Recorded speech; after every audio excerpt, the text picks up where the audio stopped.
son los fenómenos que se dan durante el ciclo cardíaco. El ciclo cardíaco se dividía en dos partes. ¿Cuáles eran? Sístole y diástole. Sí. Y diástole. ¿La sístole con qué se relaciona? Con la contracción y la salida de sangre. Sección de la sangre. Claro, y la eyección. ¿Y la diástole? La La relajación y relajación y llenado. el llenado. Está. Eso es Padre nuestro que estás en claro. bueno. Si les pido que hagan una descripción, a ver si encuentro la diapo. Una descripción. ¿Vendría a ser esta? ¿Sí? No, vendría a ser una antes. Con esta se los describía yo, me parece, ¿no? Sí. La diástole. A ver, ¿se animan a describir qué va pasando? ¿Por dónde entra la sangre? Juan, dale, animate. Lo repasaste vos. ¿Cómo? ¿Por dónde entra la sangre al corazón? A ver, Ángel, hay dos venas. Venas cava inferior y superior. Bien. Pasan hacia En la cava superior e inferior. Comienza a llenarse la aurícula y entonces, ¿qué aurícula pasa? derecha. Sí. Bueno, por el aumento de presión que se ejerce en esa aurícula, la válvula Sí. se abre, la válvula tricúspide, Sí. bueno, causando el llenado del ventrículo derecho. Sí. A la misma presión se cierra la válvula y se abre la válvula pulmonar. Está. Entonces, aparte, lo dijiste todo excelente, pero te faltó la parte en que la aurícula le volvía se contraía y le eyectaba el restante de sangre. ¿Te acordás que primero era 70 y después era 50 mililitros? O sea, No, me faltan los valores. claro, no, los valores no hace falta. Que primero el llenado era pasivo y después se contraía la aurícula y como es, y la terminaba de llenar al ventrículo. Y después es exactamente como dijiste, por la presión, se cierra, bla, bla. Eso que pasa en ese lado del corazón pasa lo mismo del otro. ¿Sí? Del otro lado pasa lo mismo. Con la diferencia que yo les había dicho, y si yo les pregunto por qué la pared del ventrículo derecho es más delgada que la del ventrículo izquierdo, ¿se acuerdan? Porque el ventrículo izquierdo Porque tiene el otro tiene que ser más presión. Claro, ¿qué presión manejaba el tronco pulmonar o la arteria pulmonar? 80. ¿Cuánto? No me acuerdo la verdad, estoy diciendo. 20, no, Bueno, 20. No, 20 me parece que era. la lo que repasé. maneja 80 es la aorta, entonces el ventrículo tenía que hacer más presión, ¿sí? El ventrículo para vencer la fuerza para abrir la válvula tenía que hacer 30 y el ventrículo izquierdo 120, ¿sí?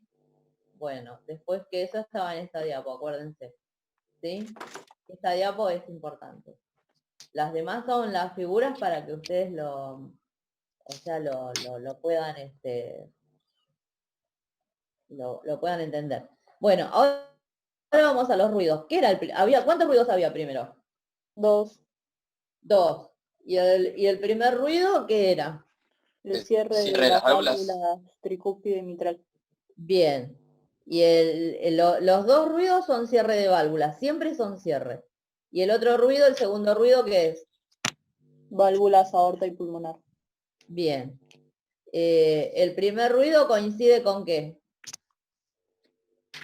Con la sístole de la Claro, con aurícula. la sístole, sí. Pero aparte coincide con el pulso.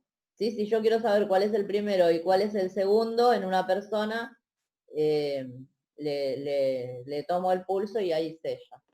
El primer ruido coincide con el pulso. Después, a ver si vimos algo más. Bueno, vimos la presión arterial. ¿Qué es la tensión o presión arterial? Era La fuerza que ejerce la sangre sobre la arteria. las paredes. Exactamente, sobre las paredes de los vasos. Muy bien. ¿Quién define cuál es la presión apropiada? Un consenso de cardiólogos. Claro, que se reúnen cada 2 años más o menos, dicen. Ahora, ¿qué dijeron? En el último consenso, ¿qué dijeron? ¿Cuál era la presión? Que el adulto tiene que ser menor a 130 Sí, y la diastólica menor a 85. muy bien. Esos eran los valores de presión. Bueno, después había una que no sé si les quedó. ¿Esta la vieron? Sí, Nos quedamos acá, creo, ¿eh? Ok. sí. Sí, lo vemos. Está. Entonces nos decía de qué dependía la presión. Bueno, decía una de las cosas más importantes era la resistencia vascular periférica, ¿no? Una de las cosas de las que depende de la presión, la resistencia vascular periférica. O sea, ¿qué sería eso? Sería la resistencia que hace el vaso al pasaje de la sangre.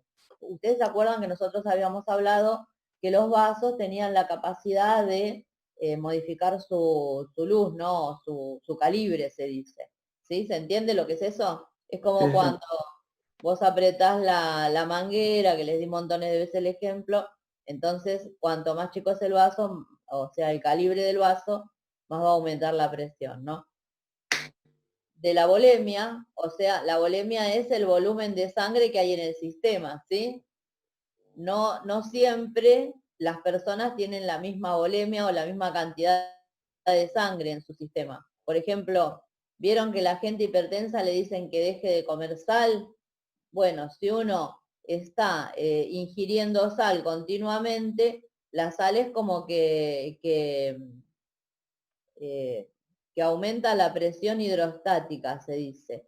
Sería que no deja que el agua salga, ¿sí? Por mecanismos renales vas a tener más líquido dentro de los vasos, ¿sí? Entonces, dice que depende también de la distensibilidad de la aorta y las grandes arterias. ¿Se acuerdan que habíamos hablado Es que... la distensión es la, por así decir, la flexibilidad que tienen las arterias. Claro, es la capacidad... ¿Puedo sacar esta? ¿Puedo sacar o Sí. están copiando? Sí. Profe, ¿no es igual la 2 y la 3? ¿No es lo mismo? No, La porque la disten- distensibilidad de la aorta es la capacidad que tiene la aorta para, y las grandes arterias para, ¿cómo es? Para estirarse, te voy a decir, ¿no? Y la resistencia vascular periférica sería, por ejemplo, en los vasos más pequeños. Por eso dice periférica, ¿viste? ¿Sí? Esos serían los vasos más pequeños. Por eso dice a nivel arteriolar. ¿Sí? Y Profe, sí, esto le dice que o lo sea, contiene. el débito sistólico viene de la mano de la distensibilidad. Y No, también viene... el débito sistólico es la cantidad de sangre con la que cuenta el sistema, ¿no? O sea, la cantidad de sangre que pudo eyectar el ventrículo. Porque vos acordate que nosotros habíamos dicho, por ejemplo, que podía ser que haya un prolapso de una válvula, entonces un poco de esa sangre iba a estar, ¿te acordás que habíamos hablado de eso? Se iba a Sí, inyectar de nuevo hacia la aurícula, entonces eso va a disminuir el volumen. También si una persona tiene una hemorragia, el volumen de eyección del ventrículo va a ser menor, ¿sí? Entonces por eso la presión depende de eso, también de la cantidad de sangre que pueda el corazón enviar al sistema, ¿sí? Cuanto menos sangre, ¿qué le pasa a una persona cuando tiene una hemorragia? Enseguida parece la persona se marea y tiende a caerse, ¿no? Le baja la presión. Le baja la presión porque al bajar el volumen de eyección del ventrículo, al bajar la cantidad, la volemia, baja la presión también, ¿sí? menos oxigenación, todo. Claro, y de la mano con la baja de la presión, enseguida se van a desencadenar mecanismos. Uno de los mecanismos es que los sensores que hay en las arterias le avisan al sistema nervioso central que hay menos líquido. Entonces lo que hace es una vasoconstricción, se dice. Achican el calibre de los vasos para tratar de levantar la presión. Eso son medidas de emergencia que toma el cuerpo, ¿no? Lo primero que pasa cuando alguien tiene una hemorragia es que se achica el calibre de los vasos, ¿sí? Y lo segundo que pasa es que el corazón empieza a bombear más veces. Entonces, al bombear más veces, ¿qué va a pasar? ¿El pulso se acelera o se hace más lento? Acelera. Se acelera, ¿sí? Entonces, parece una cosa contraria, ¿no? Que alguien pierda sangre pero se acelere el pulso. Pero es el mecanismo que tiene de compensación, ¿sí? Son los mecanismos primarios que tiene de compensación el organismo, ¿sí? Bueno, entonces, acá después venían las figuras, ¿sí? Está hablando de la presión arterial. Bueno, te vuelvo a repetir lo mismo. Es la presión que ejerce la sangre contra las paredes. Esto sí puede ser pregunta de parcial, o de final, que yo les diga, ¿qué es la presión arterial? Entonces, es la presión que ejerce la sangre sobre la pared de las arterias o de los vasos. Acá te muestra... Perdón que esta cosa. ¿Tensión, pero es lo mismo? No, ¿no? Sí, tensión, presión, es lo mismo. Listo, bien. Bueno, dice, la presión es imprescindible para que circule la sangre por los vasos sanguíneos. ¿Por qué? Profe, Porque ¿se puede agrandar la imagen? ¿esta? Sí, por favor. Sí, espera. ¿Ahí ven bien? Perfecto, gracias. No, no hay de qué. Bueno, acá estamos, acá dice flujo, ¿no? El flujo. Acá estaría el ventrículo, el ventrículo izquierdo. Cuando el ventrículo izquierdo inyecta su volumen de sangre o eyecta su volumen de sangre, habíamos dicho que la arteria aorta no podría, conservando su calibre, recibir ese volumen de sangre, ¿no? Entonces, ¿qué hace? Esta es la distensibilidad. Se expande. ¿Sí? La aorta se expande cuando el ventrículo eyecta el volumen de sangre, que habíamos dicho más o menos 130 mililitros, la aorta se expande. ¿Sí? Ahí tenemos la presión, la presión mayor, diríamos, ¿no? Que habíamos dicho que tiene que ser menor a 130.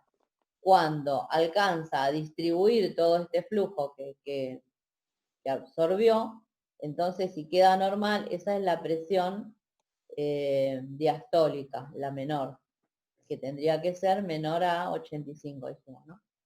Bueno, entonces acá se está diciendo ventrículo derecho y acá a los órganos, ¿sí?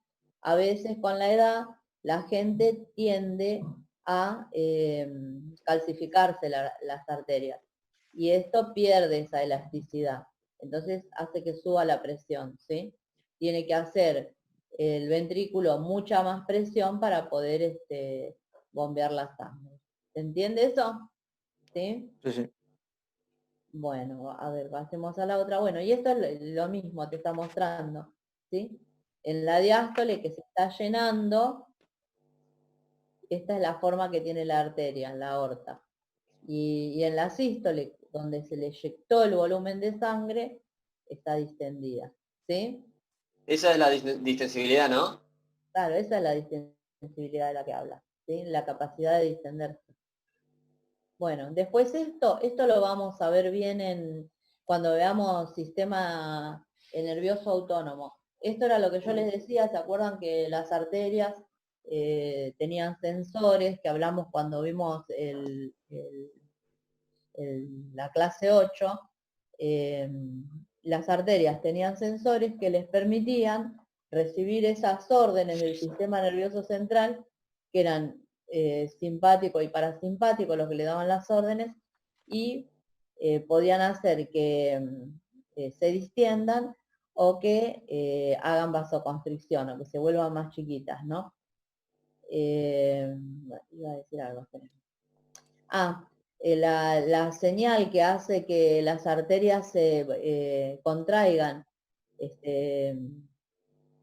o ¿cómo es? O bajen su calibre, es la noradrenalina, ¿sí? ¿Vieron ustedes? Esto se los había dicho yo a ustedes, me parece. Que cuando en la sala de emergencia dicen epinefrina, Sí. ¿vieron las películas? Dicen epinefrina, epinefrina. ¿Lo vieron eso?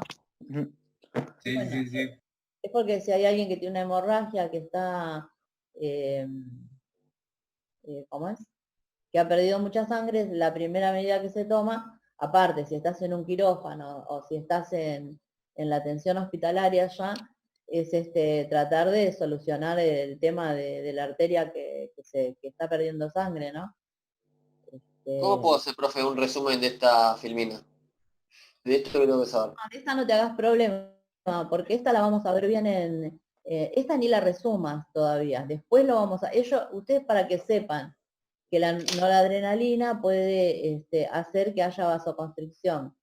¿Se acuerdan cuando hablamos de...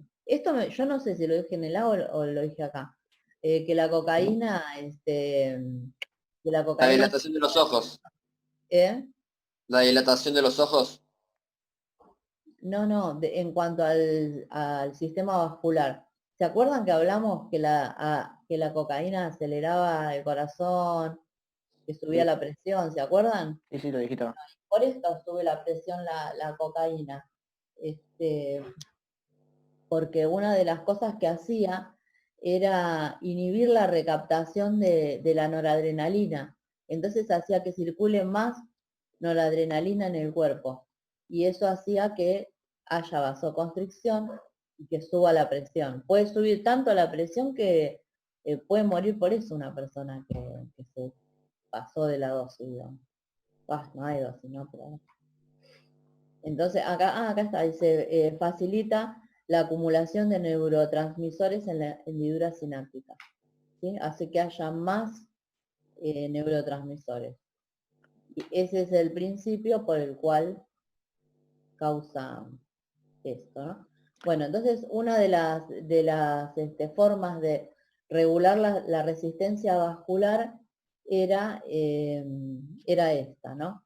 Era por medio de las neuronas simpáticas y parasimpáticas. Otra, bueno, del seno carotidio sí hablamos, ¿se acuerdan? ¿Sí? Que yo les dije que si ustedes tomaban el pulso, pero que no estén tocando y tocando el seno carotidio, porque eso podía hacer que baje la presión, porque ahí estimulaba receptores que había en el seno carotidio, ¿no? Y hacías que causan vasodilatación. ¿Sí? Estos receptores, si vos los estimulás, causan vasodilatación. Bueno, después, y la regulación hormonal, acá tenían hormonas vasodilatadoras y hormonas vasoconstrictoras. Esto también, en realidad lo vemos bien, se tiene que nombrar porque es uno de los mecanismos, pero lo vemos bien más adelante. ¿Sí? Esto de la angiotensina, por ejemplo, esto lo vamos a ver bien en riñón, ¿sí? Y acá, bueno, noradrenalina y como decía, adrenalina, vasoconstricción son lo que causan. ¿Sí? Bueno, nada más péguenle una leída y sepan que existen hormonas que pueden aumentar la resistencia periférica, eso sería. ¿Sí? Y hormonas que pueden disminuir la resistencia periférica. Otra cosa que disminuye la resistencia periférica, por ejemplo, es el calor. ¿Vieron que en verano hay gente que se marea? Dicen, ay, me agarró el calor, estoy mareado. ¿Y usted por qué creen que es eso? Que se mareó. Es porque el calor hace que los vasos periféricos se dilaten, ¿sí? Entonces eso baja la presión. Al estar más dilatados, baja la presión, ¿sí? Siempre la dilatación va a bajar la presión y la constricción va a subir la presión, ¿sí? Bueno, esto ya lo vimos, ¿sí? Depende de la extensibilidad de las arterias, del volumen, vimos que si había una hemorragia o que si había un retorno de sangre, iba a cambiar. Y ¿Por qué, después, profe, los vasos periféricos dijimos que eran las arterias y las venas? los vasos periféricos son, viste que viene la aorta, después vienen se van dividiendo cada vez en arterias más finitas. Las Sí. arteriolas son las que más capacidad tienen de vasoconstricción o de dilatación. ¿Y qué le sucede con el calor? ¿Se qué? Las ¿Y qué le arterias sucede con el... Se con el dilata calor se dilatan, y disminuye la presión. claro, y disminuye la presión. Por eso disminuye la presión con el calor. Esto es una fórmula. Esta fórmula en realidad es una fórmula que tienen que saber que existe, la de la presión arterial media, pero no acordarse la fórmula, ¿sí? esto cuando hay una persona que está en terapia o que está grave, siempre se saca la presión arterial media porque es un parámetro que tiene que mantener. La presión arterial media tiene que ser más o menos en 65, ¿sí? Si una persona no puede conservar una presión arterial media de 65, puede estar entrando en shock o en sepsis, ¿sí? Pero es tienen que saber que existe la presión arterial media. Bueno, yo les puse la cuenta para que vean que sí, que existe, pero no tienen que saberse la cuenta, ¿sí? Bueno, Profe, estamos viendo en primeros auxilios lo que es el shock hipovolémico. sí. Em, ¿Qué vieron de eso? Vimos muy por arriba, ¿no? Como muy... Como Sí, que... o sea, me explicó que el shock, pero bueno, después nos centraremos en los diferentes Distintos tipos de tipos de shock, pero Y más después adelante. los distintos tipos de shock les dijo, ¿con quién están viendo eso? Con Juanfer, Bueno, el shock hipovolémico obviamente se produce cuando una persona tiene una disminución en la volemia. ¿Qué es la volemia? el volumen de sangre en el cuerpo, en el Claro, sistema. el volumen de sangre circulante en el cuerpo, ¿no? Una persona puede tener, y eso que tiene que ver con la hemorragia también, ¿no? Yo puedo ver a la hemorragia, puedo estar viendo una hemorragia, por ejemplo, qué sé yo, se cortó un brazo, se cortó una pierna, veo la hemorragia, uy, sí, me doy cuenta, empiezo a razonar que esa persona en algún momento va a chocar si sigue perdiendo sangre, ¿no? Por eso es tan importante que yo pueda llamar rápido a la emergencia y tratar de detenerla, ¿no? Pero a veces yo no veo la hemorragia. En caso Eso de lesión puede ser, interna. ¿cómo? Claro, que En puede ser caso de lesión interna interna. también.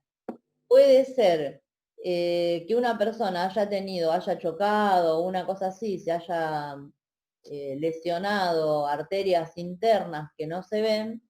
Por ejemplo, ¿vieron? Por eso cuando alguien entra o sea, entra de un trauma desde la calle, lo que hacen es una cosa que se llama el ECOFAS, ¿sabían? ¿Les habló de No. eso? El No, ECOFAS, lo primero que le hacen es, primero lo revisás si tiene una hemorragia por fuera, y después lo que hacen es con el ecógrafo buscar si hay hemorragias internas. Cuando hay una hemorragia interna, hay lugares específicos donde se acumula la sangre por gravedad. Uno se llama fondo de saco de Douglas, que vendría a ser, ¿cómo les podría explicar?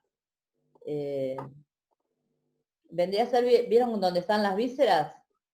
Bueno, más abajo en la pelvis, pero del lado de adentro. Entonces ahí vos te fijás si hay.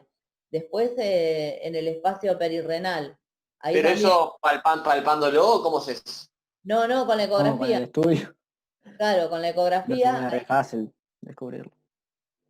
Bueno, lo que se hace es eso, para ver si está perdiendo sangre, porque capaz que vos no lo ves lastimado por ninguna parte, pero la hemorragia está por dentro. También se le saca una RX de pulmón y también ves por gravedad con el ECOFAS si tiene sangre encima del diafragma, ¿sí? Entonces, eso hace que pierda la volemia. Y otras veces, otra forma de perder la volemia es gente que empieza, que estaba bien y que empieza paulatinamente a decir estoy cansado, eh, y cada vez se va decayendo más. Entonces puede ser, por ejemplo, ¿vieron las úlceras? Sí. A lo mejor va perdiendo pequeñas cantidades de sangre, o puede tener un divertículo perforado y empieza a perder sangre, y hasta que haga un síntoma estomacal o intestinal tarda un poco de tiempo. Entonces vos también, si una persona que venía bien empieza a bajarle la presión, sospechás eso. Y aparte Otro, también por vómito, diarrea, o sea, y también la falta de claro, ingesta sí, puede generar sí, un el shock. vómito y diarrea también puede bajar la volemia. Claro, porque estás perdiendo líquido. Sí, Sí. sí, también es otra de las formas. Cualquier circunstancia que haga que una persona pierda un fluido corporal en exceso le va a bajar la volemia. ¿Sí? Y a veces, ¿saben lo que yo he visto? ¿Cómo es cuando el embarazo, vieron que en vez de hacerse en el útero, se hace en la trompa y se revienta la trompa? Ah, mierda. Son, ¿eh? ¿Y Son cómo es chicas, eso? Porque vieron que por las trompas es por donde bajan las gametas femeninas, vamos a decir. Sí, Y el embarazo se origina ahí, se origina en la trompa. Entonces al empezar a crecer el embrión revienta la trompa y causa una hemorragia. ¿Sí? Empiezan con dolor que parece apéndice. Sí, parece una apendicitis, pero de repente, se te desmaya. Ahí abren en el acto y es como que saltar una catarata de sangre. Es impresionante. Es impresionante. Bueno, me está bajando la bulimia, profe, no hable más. no, si ustedes no saben las cosas, yo no sé, el año pasado hubo un accidente en Moreno, no sé si alguno vive cerca de esa zona. Conozco, pero no. Yo iba en el coche y como es una neblina tremenda y estaba la ambulancia, yo iba al hospital de Moreno. Y ¿cómo es? Bueno, y la verdad que yo no veía ningún accidente sobre la ruta.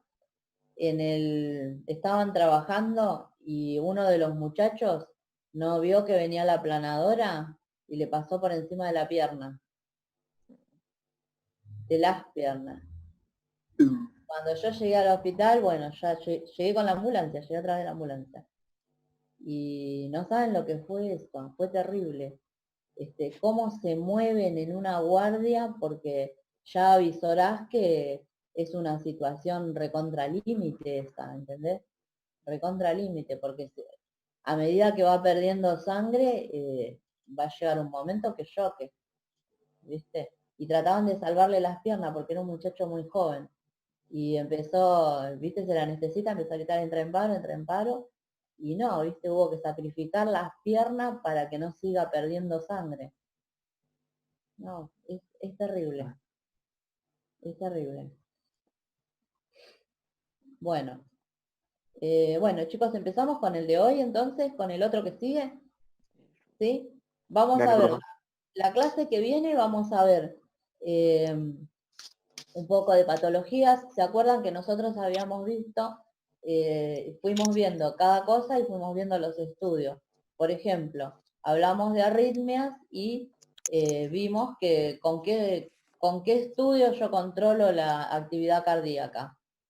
Electrocardiograma. Con el electrocardiograma. Después, los flujos, no sé si anotaron, yo había dicho con la ecocardiograma, ¿sí? Lo que vimos la clase pasada del movimiento de la sangre se ve con el ecocardiograma. Bueno, acá vamos a ver el estado de las arterias, con qué lo vamos a testear. Y vamos a hacer de las principales patologías, la próxima clase, un power, y vamos a ver esto. Y ya con esto terminamos corazón. Que bastante pesado fue, ¿no? Bueno, hoy vamos a ver la irrigación. Ya vimos cómo estaba inervado, ¿se acuerdan el sistema cardionector?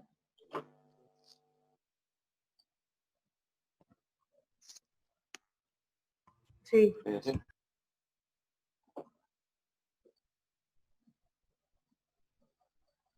Tengo que tratar de comprarme otra computadora porque le está fallando el controlador de pantalla. Bueno, entonces, la vascularización, o sea, que es como nosotros sabemos que todos los vasos que van llegando sangre a los diferentes órganos van llevando sangre para nutrirlos y para proveerlos de oxígeno, ¿no? Entonces, la vascularización del corazón, de lo que se trata, es de cómo se lleva oxígeno y cómo se lleva nutrientes al tejido cardíaco, ¿sí? Bueno, ¿se acuerdan que nosotros habíamos dicho, esta es la aorta, ¿no? Esta es la válvula, ¿cómo se llamaban estas? Coronaria izquierda y derecha. Tricúspide. No, las válvulas de salida, las válvulas aórticas, que le podíamos decir aórticas, ¿Por qué semilunares. te referías a las arterias también? La tricúspide, ¿no? Sí, porque veo que tiene 3. No, pero Sí, No, tiene, la aórtica. claro, es la aórtica. Fíjate que la formita que tiene. ¿Sí? A ver, espera. Sí, ¿Ves que está acá la señalización? sí, sí. Esta es la tricúspide. Las de la tricúspide son valvas. Estas son, se le llama semilunares porque son como tacitas. ¿Se acuerdan? Ah, sí, sí. Bueno, entonces, ¿cuáles son las primeras ramas que da la aorta? Coronaria, Arterias coronarias. izquierda y Derecha derecha. e izquierda. ¿Sí? Esas son las primeras ramas que da la aorta. Entonces, las arterias coronarias son derecha e izquierda. Y el retorno lo hace por las venas cardíacas, ¿sí? Y después vamos a ver cómo es eso. Bueno, esto, después léanlo ustedes, es más de lo que ya dijimos, venimos diciendo siempre. Acá te muestra el sentido del flujo de la sangre, cuando la válvula está abierta, cuando la válvula se cierra, quedan como estas tacitas o senos, y eso permite de que al estar llenos, y la presión que origina el peso de la sangre, vamos a decir, empiecen a irrigarse, ¿no? Bueno, ¿esta qué arteria es? Aorta. Ujú. Ah, me asusté, pensé que dije mal. ¿Esta qué es? Esta es La una vena vena cava superior e inferior. inferior, bien. Bueno, acá dice que son las primeras ramas de la aorta y que ¿qué irrigan? Miocardio y pericardio. Eso, el miocardio es el músculo, ¿no? Y el pericardio era lo que venían revistiendo, digamos, Sí, ¿no? la capa esa. Y al miocardio, ¿quién lo irriga? No tiene irrigación, pobre. No, bueno, al miocardio se va absorbiendo los nutrientes y el oxígeno de la sangre que circula por dentro del corazón. Porque el miocardio, acuérdense que lo que está dentro es la capa más interna. Continuamente está... Ah, el miocardio no era la capa más, la capa de medio. el miocardio es la capa del medio, sí. Sí. El endocardio, ¿qué dije yo? El Dijiste endocardio mío. Sí, se sí, sí. nutre. Está bien, ok. ¿Sí? El miocardio y el pericardio, miocardio la capa del medio, pericardio la capa externa. Y el endocardio lo nutre la sangre que va circulando por el corazón. ¿Sí? ¿Está? Sí. Bueno, entonces, habíamos dicho que hay una coronaria derecha y una coronaria izquierda, ¿no? La coronaria derecha, lo primero que hace, la coronaria derecha, esta, da vasos para nutrir a la aorta, ¿sí? Y a los vasos circundantes. Los vasos que nutren vasos se llaman vasovasora, ¿sí? Vasos que nutren a los propios vasos, ¿sí? Bueno, da vasos para nutrir a las arterias más grandes, ¿no? Imagínense el tamaño de la aorta, también tiene que nutrirla, ¿no? Después, la derecha, ¿sí? La derecha va por el círculo aurículo ventricular derecho, o sea, eso del lado de afuera.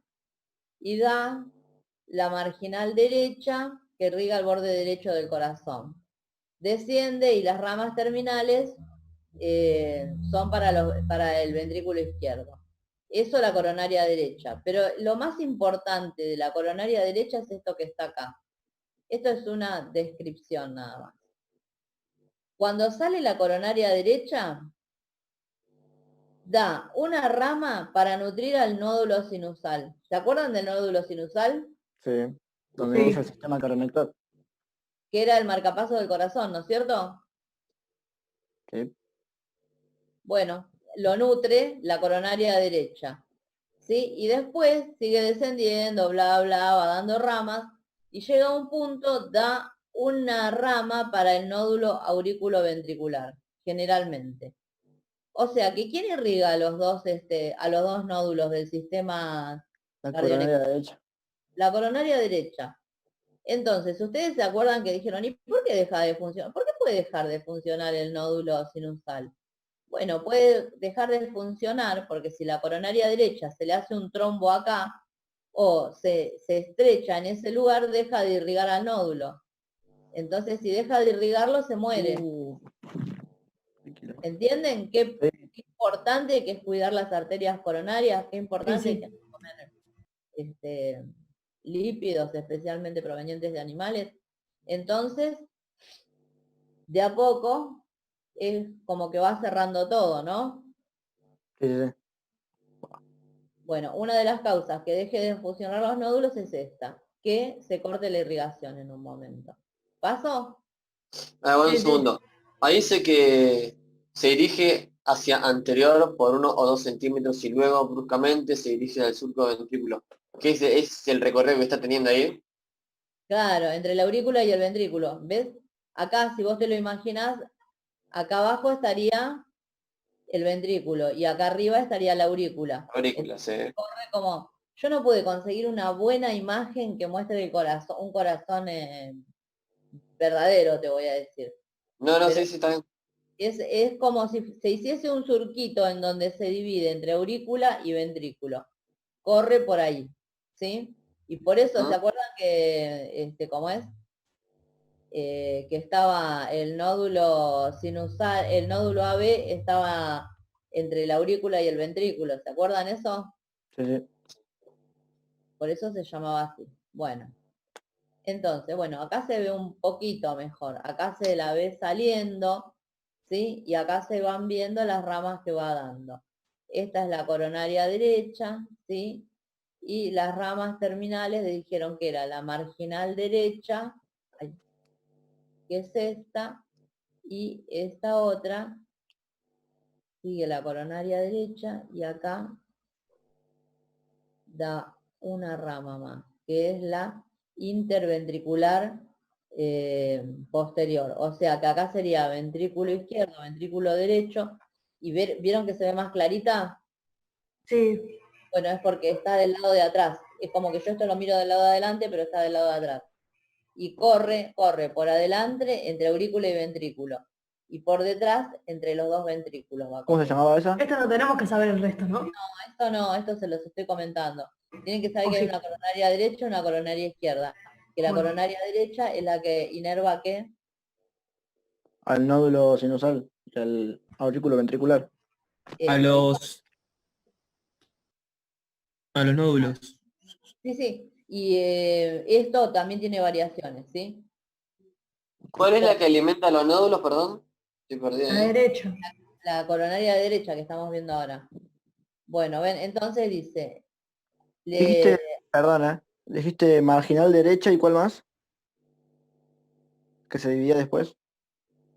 acá, esta que estaba acá, interventricular Ah, ok. posterior. Listo. Bueno, entonces, lo que ustedes tienen que saber es que hay una coronaria derecha y una coronaria izquierda. Y que lo que dice acá, en el 60% de la población da una rama que inerva el nódulo sinusal. Y en el 80% una rama que inerva el nódulo auriculoventricular. ¿Esto qué quiere decir? Que en el otro 40% de la población no le está dando esta arteria, sino la que lo da es la izquierda, ¿sí? O sea, sería una variación anatómica. A un 20% de la población, el nódulo sinusal se lo irriga a la coronaria izquierda, ¿sí? Pero generalmente lo irriga la coronaria derecha, ¿sí? Sí, sí. Y lo mismo con esta. Bueno, a ver si podemos terminar esto por ahí. Y 21, sí, capaz que sí. Bueno, después, ahora vamos con la coronaria izquierda, ¿sí? La coronaria izquierda es más fácil. Y sin embargo, es importantísima la derecha, porque ustedes fíjense que inerva, irriga los dos nódulos, ¿sí? Bueno, dice que primero, esta sería la izquierda, esta dijimos recién era la derecha, esta es la izquierda. Primero hace un pequeño tronco, ¿no? Y después da dos ramas, dos ramas. Una es la descendente anterior, ¿sí? Y la otra se llama circunfleja. ¿Se acuerdan que habíamos dicho que en el 60% el nódulo sinusal era irrigado por la derecha? Bueno, en el otro 40 lo irriga una rama de la circunfleja. ¿Sí? Sí. Bueno, ¿Cómo son la circunfleja y la otra? descendente anterior. Descendente. Entonces, coronaria derecha, circunfleja y descendente anterior. Después, a su vez, estas ramas siguen dando ramas, pero no es necesario que ustedes aprendan, se torturen aprendiendo esas cosas, digo, ¿no? Sí, por favor. Sí es necesario que luego sepan qué pasa si se tapan estas arterias. ¿Sí? Cómo una persona puede dar síntomas y qué hacer. ¿Sí? ¿Y ahí que dice el 40%? Es el 40% de la población. El La 40% de la circunfleja le... sí. Ah, ok, le riega al nódulo sinusal. ¿Eso es genético y es mejor o peor o simplemente no pasa nada? No es ni peor, viste, ni mejor. Solamente de eso depende que si se te tapa la arteria, si va a seguir funcionando tu nódulo o no. ¿Entendés? Claro. Dependiendo de qué arteria se tape. También depende, la gravedad. No es lo mismo que se tape acá a que se tape acá. Imagínate. Porque si se tapa bien a la salida de la aorta, va a dejar sin irrigación, ¿entendés? Más cantidad de territorio que si se tapara acá. Claro. Sí. Bueno, entonces las ramas terminales son descendente anterior y circunfleja, que son las que se ven acá. A ver, espera. Circunfleja es, acá dice circunfleja. ¿Ven? Profe, el Ah, anterior esa que también está por dice, debajo. Sí, dígame. el anterior que dice descendente anterior ¿y qué? Y circunfleja. Las Ah, está ramas en el mismo terminales, punto. descendente anterior y circunfleja. Gracias. No hay de qué. Esto me parece que también está en lo que yo les bajé, que les bajé el capítulo del libro, ¿se acuerdan? Sí. Sí, está, profe. Bueno, entonces, la coronaria izquierda irriga la aurícula izquierda, el ventrículo izquierdo, el tabique interventricular, porque miren, si está, no, en esta no se ve tan bien, la verdad que... Después les voy a conseguir una donde se vea bien. La descendente anterior corre entre el ventrículo derecho y el ventrículo izquierdo, ¿sí? Entonces, da unas ramas que se llaman septales, y esas ramas se meten para adentro y le dan irrigación al septo que divide ¿cómo es? La aurícula derecha de la aurícula izquierda, ¿sí? Entonces, y en el 40% el nódulo SA, ¿sí? Y de este tabique habla. El tabique interventricular es lo que está entre los dos ventrículos. A eso lo irriga la coronaria izquierda. Bueno, después vienen las venas. De esto lo que tienen que saber es que las venas desembocan en la aurícula derecha. No se confundan el seno coronario con el seno coronario de donde salen las dos coronarias. Se llama seno coronario a un agujerito que hay en la aurícula derecha. ¿Vieron que en la aurícula derecha desemboca la vena cava superior y la inferior? Ujú. Bueno, también desemboca en la irrigación del corazón, ¿sí? Desemboca en una cosa que le dicen seno coronario, se llama. Y la vena más importante que va recolectando toda la sangre se llama vena cardíaca magna, ¿sí? Bueno, y ahí hay un montón de afluentes que no es necesario que ustedes lo sepan, ¿sí? Y esta ven, y desembocan toda en este seno coronario que va a parar a la aurícula, ¿sí? Ujú. Bueno, ¿cuál es el estudio para estudiarla? Para estudiar coronangiografía. A ver, ¿está bien escrito?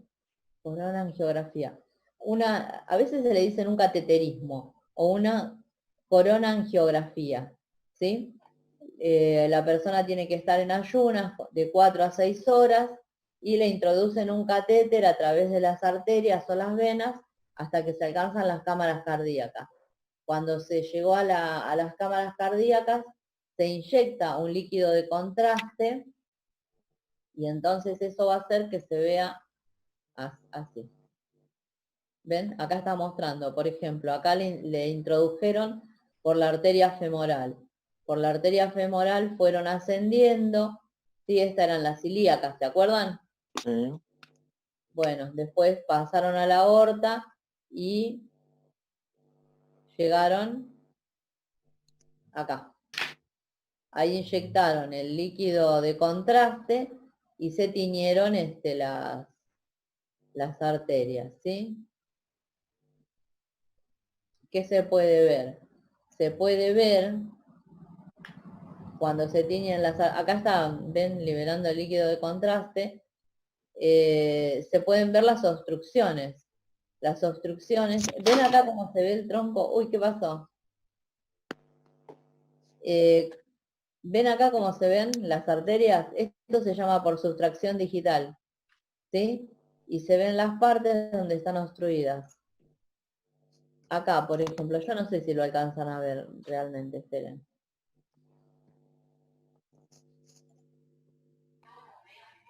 Esperen que la vamos a agrandar.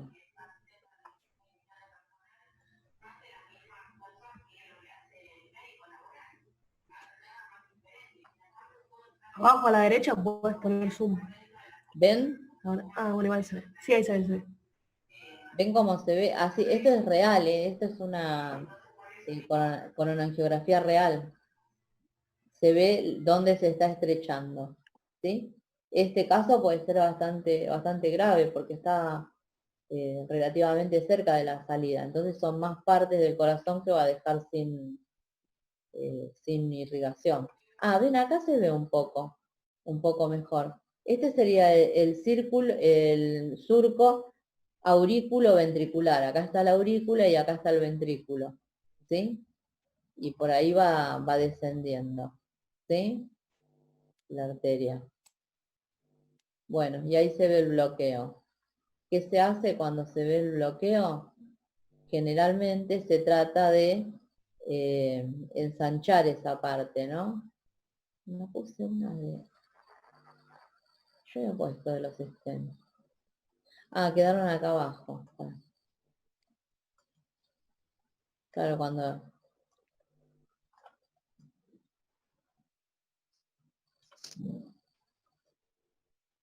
Esto es lo que ustedes me preguntaron la vez pasada que hacían. Lo que hacen generalmente, si se puede, si no es muy grande la afección, ven, acá está las placas de ateroma, por ejemplo.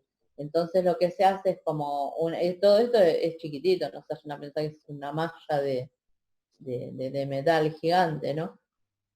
Se introduce esta malla enrollada y cuando llega a la parte de la obstrucción, la ponen para expandir, ¿ven? Entonces así puede circular de nuevo la sangre, ¿sí? Bueno, ustedes son de Capital la mayoría, ¿no? Sí. Ujú. En Capital me parece que es más común que haya, se llama hemodinamia en los hospitales. En provincia no hay muchos hospitales que tengan hemodinamia. Acá en el Balestrini, por ejemplo, que está cerca de Puente 12, es uno de los lugares donde hay hemodinamia. Cuando vos encontrás una persona que tiene un infarto agudo, no la tenés que llevar a cualquier hospital, en la ambulancia te digo, tenés que coordinar con un hospital donde haya hemodinamia, porque si no, no le pueden hacer esto, y la estás llevando al divino botón al hospital porque si no le restablecen la circulación se muere. ¿Y después qué pasa con esa malla enrollada? ¿Se desintegra? ¿La sacan? Sí, no, eso queda ya, Hay gente que tiene más de una, Hay gente que tiene, qué sé yo, 3, 4 stents, ¿viste? ¿Y no se mueve o queda circulando ahí? No, el stent si se mueve, me decís vos. Claro, y la malla esta. No, la malla no, la malla queda fija. No, ¿qué Ok. se va a mover? Se la pusieron a recontrapresión. ¿Entendés? Tuvieron que hacer contra la placa para poner la malla, no se mueve. A veces a veces se vuelve a malograr, ¿viste? Y especialmente cuando son muchos. Pero cuanto menos irrigación tiene en el corazón, menos se puede mover, porque le está demandando más gasto al corazón. Entonces, al demandarle más gasto, bueno, va a tener que que trabajar más y es algo para lo que ya no está capacitado, ¿sí? Y si no se irriga el músculo continuamente, parte del músculo muere, que eso es el infarto. ¿Sí? Cuando alguien está infartando, vieron que se toma el pecho. Bueno, se está muriendo el músculo, por eso está tan mal. Bueno, la próxima clase vamos a ver esa patología, vamos a ver las arritmias, el infarto y ya terminamos con corazón. ¿Sí? Por favor. Qué triste. La verdad que pero bueno, no hay otra salida, no hay otra salida. ¿Y después qué seguimos con el sistema respiratorio? Después seguimos con respiratorio, sí.